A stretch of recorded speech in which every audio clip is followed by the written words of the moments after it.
The government's claims of low levels of fraud in Britain's overseas aid budget do not seem credible given mounting evidence of missing money, the House of Commons financial watchdog has said.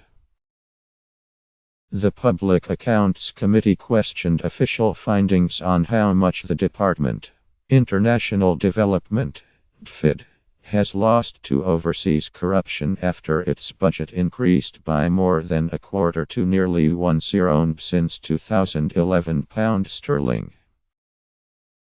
MPS also warned counter-fraud activities by the Foreign and Commonwealth Office, FCO, and British Council do not yet match the risks they face.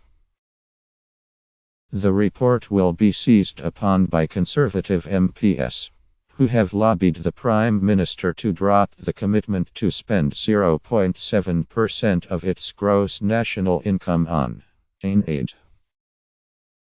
Last week, Theresa May told reporters that the commitment would remain, to the dismay of several Tory commentators.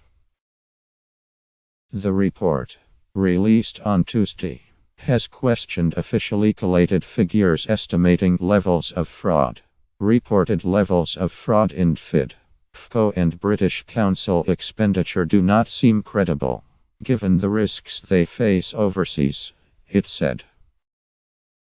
Operating in corrupt countries with a bigger budget has presented new challenges for DFID, the report said. The significant increase in overseas expenditure, coupled with the requirement to spend half of its budget in some of the most corrupt states in the world, have changed the risk of fraud, it read. The Foreign Office, with a budget of £1 9b, and the British Council, with an income of £1 bn, reported losses to fraud of only £16,000 and £35,000 respectively, which were questioned by MPs.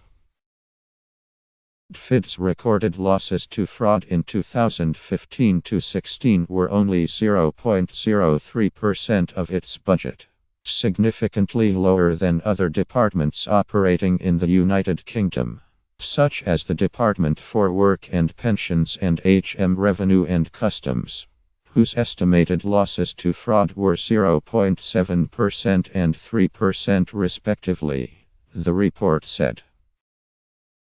The committee called the three bodies to report back to MPs within 6 months on what action they intend to take to provide better estimates of likely fraud.